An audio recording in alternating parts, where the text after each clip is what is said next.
Bonjour à toutes et à tous, bienvenue dans ce nouvel essentiel du PSG. Paris va jouer son deuxième match amical de l'été, ce sera ce mercredi à 12h30 heure française contre le Kawasaki Frontale, un club du championnat japonais.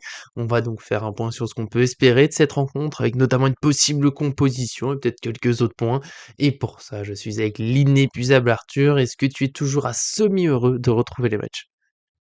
Maintenant, c'est 3 quarts heureux parce que tu vois, on se rapproche, tu vois? Ça C'est plus évolue. concret, c'est un groupe plus restreint, voilà et puis C'est ça vrai. il va y avoir des supporters au match donc ouais, tu vois, la petite ambiance qui commence à revenir. Bientôt, le trophée des champions, je serai heureux, totalement. C'est vrai, ouais, ouais, oui, oui, la vraie compétition mondiale, c'est vrai que ça fera un peu plus vrai match contre Quevilly ou Camp-des-Loges avec des joueurs qui s'entraînent à côté. C'était un peu particulier à voir, ça faisait déjà du bien. Là, on espère que voilà, on va vraiment retrouver tout un petit peu des sensations. Et avant de parler de ce match, comme d'habitude, n'oubliez pas le petit j'aime sur la vidéo pour nous soutenir, c'est important.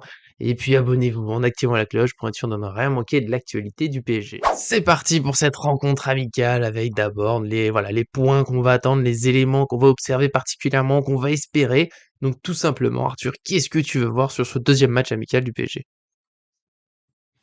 Je veux voir déjà plus de certitude, encore. Je veux voir de la confortation, je veux voir que le système que Galtier va mettre en place. Donc, j'espère, revoir la défense à 3. J'espère revoir Ramos en leader de cette défense, Marquinhos et Diallo ou Kimpembe. Du coup, Mmh. j'imagine que ça sera Kimpembe qui va jouer, hein. Après, on va voir, mais voilà, j'attends de voir plus de certitude sur une potentielle équipe type, évidemment. Un milieu de terrain, voir là comment il se positionne, si Verratti sera là ou pas, parce que bon, c'est différent. La dernière fois, c'était Paredes, là, peut-être ça serait Verratti avec Vitinha. En tout cas, de mon espérance, voilà, pour voir un petit peu le duo tout de suite en action. J'ai envie de voir, pareil, des pistons très offensifs et pourquoi pas décisifs. Voilà, on va C'est attendre vrai. d'eux cette saison qu'ils le soient un peu plus qu'ils ne l'ont été la saison dernière. On sait que voilà, moi, Bernat, s'il joue, j'ai confiance en lui, hein, par rapport à ça. Quand avant sa blessure, il était déjà très, très fort, on va dire dans les actions offensives carrément, hein. Il arrivait à être Peu de buts en Ligue décisif. des Nuno Champions. Mendes, c'est ça. Nuno Mendes Mmh. est peut-être un peu moins décisif, donc j'attends de lui aussi qu'il prouve si jamais c'est lui. Hakimi, voilà, jouer avec lui, je pense que ça suffira tellement qu'il court et tout. Donc, toutes ces petites choses qu'on n'a pas vues en fait l'année dernière, j'ai envie de les revoir. Offensivement, j'aimerais bien revoir le trio, donc Messi, Neymar, Mbappé. Puisque bon, écoute, on semble se diriger vers un Messi en 10, un Neymar en 9 avec un Mbappé. Comment ça va s'organiser? Parce que là, dans les 3, je vois pas de vrai numéro 9. Je sais que Galtier a dit qu'il en voulait un, mais je vois pas comment il pourrait se passer des 3 s'ils sont en forme. Donc, C'est oui. j'attends de voir comment lui, il va animer ça, dans son 3-5-2, ou dans son 3-4-3 plutôt. Ça fait partie des grosses attentes parce qu'on a été très déçus quand même du trio, la saison dernière. Donc, à voir et puis à voir si ça fonctionne ou si ça fonctionne pas. Est-ce qu'il va finalement laisser, Neymar, par exemple, sur le banc et puis mettre un vrai numéro 9 à côté d'Mbappé pour jouer avec Messi derrière? C'est ces petites interrogations que j'ai encore, voilà, par rapport aux doutes, par rapport liés au mercato, au fait que Paris veut vendre Neymar ou voulait ou voudrait vendre Neymar. Donc je me pose toujours la question, mais comme il est là et qu'il a l'air en forme et qu'il veut faire une grande saison, j'attends de les revoir tous les 3 parce que sur le papier, on peut pas C'est vraiment un joli trio. les enlever. Voilà, Ouais. voilà, sur le papier, c'est un joli trio. Ouais, vous savez, c'est l'une de mes attentes, je pense, pour ce match, c'est de voir un peu comment ça s'anime, si c'est bien Messi, Neymar, Mbappé. Alors après, si Neymar est sur le banc, par exemple, bon, il avait une petite douleur à la hanche, c'est encore le début de préparation, ça voudra pas dire que l'équipe qu'on voit demain, c'est l'équipe qui est prévue pour la saison. Il y a des états de forme, il y a des façons de travailler, faut voir. Mais c'est vrai que j'aimerais bien les voir les 3 ensemble à un moment et voir comment ils se placent. Est-ce que, comme on a pu voir, c'est plutôt Messi en 10 et Neymar, Mbappé devant? Est-ce que ça va être Messi et Neymar plutôt qui descendent à tour de rôle, chacun qui va un peu plus autour de Mbappé? Voilà, il y a plein d'animations possibles. Peut-être que ça dépendra aussi des adversaires au fil de la saison. Et puis, après, on sait qu'il y a les absences, suspensions, blessures. Donc, il y a les autres joueurs intégrés. Est-ce que ce sera Icardi ou pas? Kalimundo, Sarabia aussi, pourquoi pas? En tout cas, hier, sur l'entraînement qu'on a pu voir, c'est vrai que c'était plutôt Messi en 10, mais bon, après, pendant le mise en place tactique, il y a eu plusieurs changements. Il y a eu Gay qui était dans l'équipe, on va dire presque type, hein, du côté de Ramos, Marquinhos, Kimpembe et Messi, tout ça. Puis après, c'était Vitinha, donc voilà. Après, c'était Verratti, pardon, qui a changé. Donc voilà, il y a encore quelques doutes, quelque chose à mettre en place.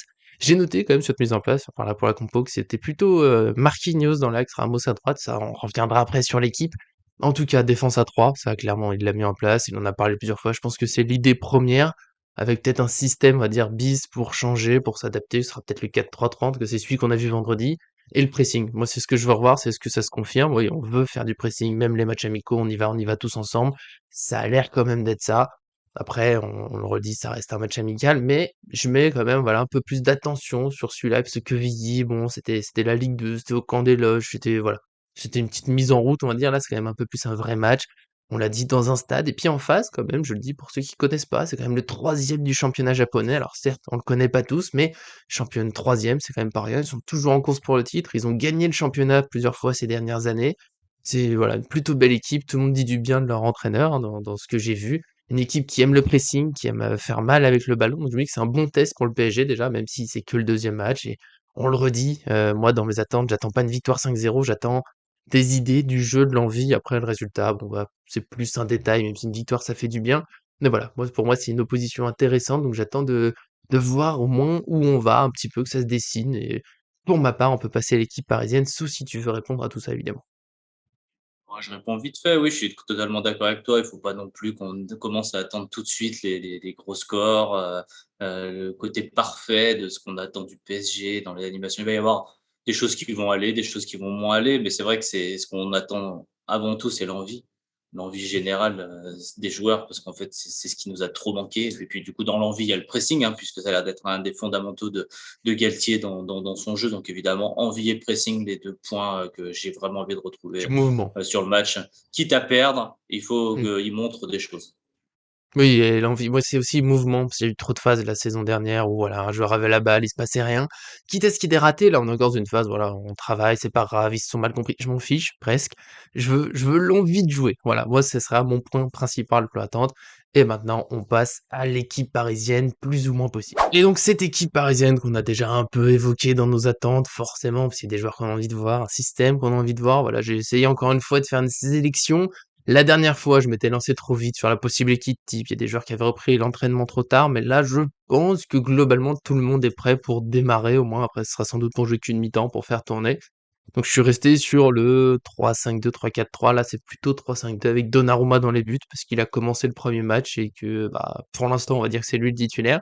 Du coup, j'ai mis Ramos sur la défense centrale droite.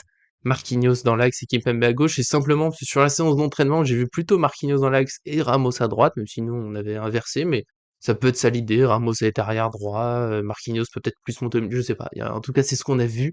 Sur les côtés, bah, Hakimi et Bernat à gauche. Alors Nuno Mendes, je l'aime bien, je l'ai mis la dernière fois, mais j'ai bien aimé le premier match de Bernat, donc pourquoi pas le laisser enchaîner. J'ai envie de le voir monter en puissance, qu'il retrouve son meilleur niveau, parce que là, ça peut faire une très belle aile gauche. Et puis si c'est Nuno Mendes, je râlerai pas non plus.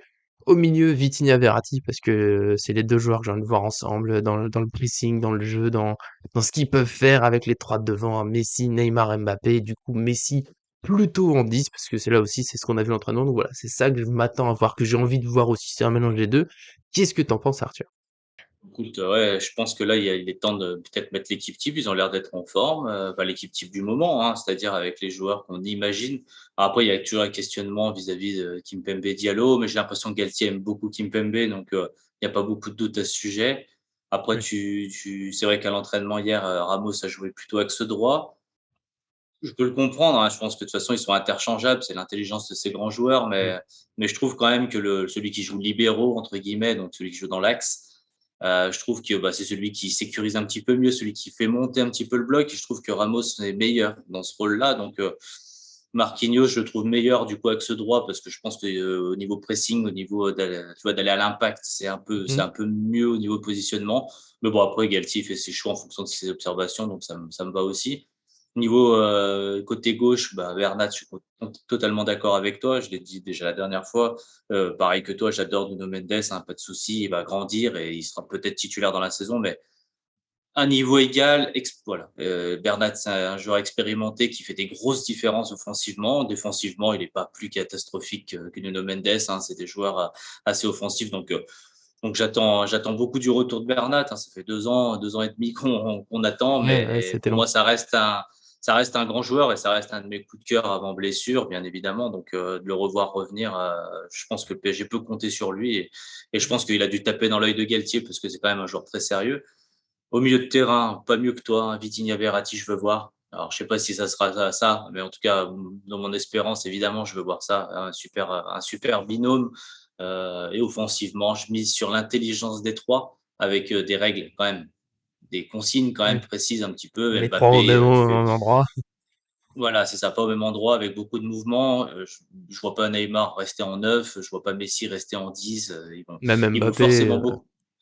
Mbappé, oui, je pense il va peut-être un peu moins bouger que quand il est avec Bernat sur le mmh côté gauche. Je pense qu'il va peut-être moins y aller. Mais oui, forcément, les trois sont intelligents, ils vont beaucoup bouger. Donc, offensivement, on va dire qu'ils sont trois. Mais après, comment ils vont jouer, je suis d'accord avec toi. En 10, qui en 9. Même Mbappé pourrait pas se jouer 10 avec Messi et Neymar devant. Hein, tu vois, c'est oui, oui. dans certaines configurations, ça passerait très bien aussi. Donc, ils vont être intelligents. On va voir si, à l'entraînement, les mouvements ont été travaillés, comme tu l'as dit, surtout pas revoir ce qu'on a vu l'année dernière, c'est-à-dire un bloc de trois joueurs au même endroit qui ne courent pas, qui ne Ouais. descendent pas, qui ne Et bougent ça, pas. c'était C'est terrible. surtout pas ça. Mais s'ils bougent, voilà, avec leur technique dans la surface, leur frappe de balle, leur capacité de faire des passes, moi, je Mmh me fais aucun souci. Donc, encore une fois, on en revient à ce qu'on disait tout à l'heure, l'envie, l'envie, l'envie, et le mouvement, mouvement, mouvement, et c'est le plus important. Voilà, je pense que tu as tout parfaitement résumé. Après, pour la compo, c'est dur quand même. Déjà, c'est quand les entraîneurs changent les choses, c'est pas facile de prévoir. Là, nous, on est un peu aussi sur ce qu'on veut voir, parce qu'on n'a pas les données, les physiques, comment se sentent les joueurs, parce que certains, c'est trop tôt pour être titulaire. Donc, on verra les certitudes. Bah, ça sera mercredi. En attendant, vous, bah, dans les commentaires, vous pouvez donner aussi votre avis si vous voulez voir d'autres choses que ce qu'on a dit. Peut-être revoir Paredes, par exemple, au milieu. Pourquoi pas? Peut-être Diallo en défense, qui a joué le premier match. Kimpembe n'était pas encore là. J'avoue que s'il est titulaire, ça me choque pas, mais vu que hier, voilà, c'était Kimpembe, Ramos, Marquinhos, je pense que c'est cette défense-là qui est prévue pour l'instant. Donc c'est pour ça. Nous, on s'est basé aussi un peu sur les entraînements, mais encore une fois, si vous avez d'autres idées, si vous voulez voir d'autres choses, d'autres joueurs, bien sûr, on l'a pas dit, mais Zahir Emery, on veut qu'il rentre en jeu, évidemment, pour confirmer ses premiers matchs. Je sais qu'Arthur est d'accord avec moi, je le vois en plus dans son sourire. Évidemment, ce coup de cœur, on veut le revoir, ce sera peut-être plutôt en seconde mi-temps. Donc nous, bah, on se retrouvera évidemment dans une nouvelle vidéo très bientôt. Il y aura au moins le débrief de ce match, on va essayer de le faire dès mercredi après-midi, vu qu'il joue à midi, puis peut-être du mercato, parce qu'on le sait, le mercato, ça peut arriver vite, ça peut aller très vite, et on essaie d'être toujours là pour vous. Donc abonnez-vous, évidemment, comme je le redis, pour ne rien manquer. Et puis pour aujourd'hui, merci à Arthur, il avait une grosse journée, j'ai réussi à la voir, à le capter, à voir l'inépuisable avec moi, et c'est beau.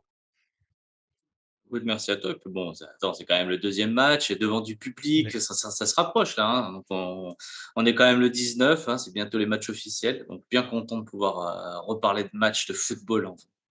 On aime bien le mercato, c'est sympa, mais les matchs, ça fait du bien, et je note que Ramos pourrait déjà jouer son deuxième match, et beaucoup plus tôt que la saison passée.